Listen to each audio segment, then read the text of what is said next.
name is Dr. Anthony Levatino. I'm a practicing obstetrician-gynecologist, and I've performed over 1,200 abortions. Today I'm going to describe a second trimester surgical abortion called dilatation and evacuation, or D&E. A D&E is performed between 13 and 24 weeks of pregnancy. After administering anesthesia, the abortionist uses a weighted speculum, like this one, that opens the vagina widely. Because second trimester babies are so large, this greater access facilitates a late-term abortion.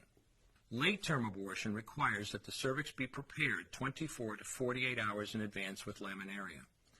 Laminaria is a type of sterilized seaweed that absorbs water over 8 to 12 hours and swells to several times its original diameter.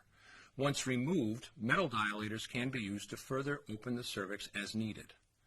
Once the cervix has been stretched open, the suction tube is placed inside. A baby at 20 weeks gestation is as big as the length of my hand, from head to rump, not counting the legs.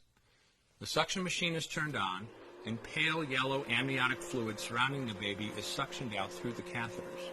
With babies this big, they don't fit through catheters this size. The baby's bones and skull are too strong to be torn apart by suction alone. This is a Sofer clamp. A Sofer clamp is made of stainless steel. It's about 13 inches long. The business end is about 2.5 inches long and a 1/2 inch wide, and there are rows of sharp teeth. This is a grasping instrument. When it gets a hold of something, it does not let go. The abortionist uses this clamp to grasp an arm or leg. Once he has a firm grip, the abortionist pulls hard in order to tear the limb from the baby's body.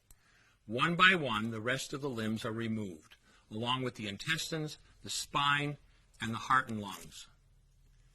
Usually the most difficult part of the procedure is extracting the baby's head, which is about the size of a large plum at 20 weeks.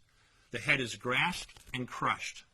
The abortionist knows he has crushed the skull when a white substance comes out of the cervix. This was the baby's brains. The abortionist then removes skull pieces. He removes the placenta and any leftover parts of the baby with a curette, scraping the lining of the uterus for any remaining tissue. The abortionist then collects the baby parts and reassembles them to make sure that there are 2 arms, 2 legs, and all the pieces. Once all the parts have been accounted for, the abortion is complete. For the woman, this procedure carries a significant risk of major complications, including perforation or laceration of the uterus or cervix, with possible damage to the bowel, bladder, and other maternal organs. Infection and hemorrhage can also occur, which can even lead to death. Future pregnancies are also at greater risk for loss or premature delivery due to abortion-related trauma and injury to the cervix. As I mentioned at the beginning, I'm Dr. Anthony Levatino, and in the early part of my career as an OBGYN, I performed over 1,200 abortions.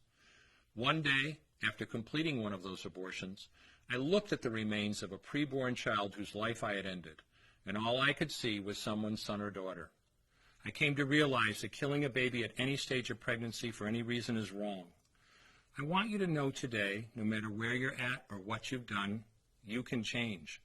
Make a decision today to protect the preborn. Thank you for your time. I will no longer do any more abortions.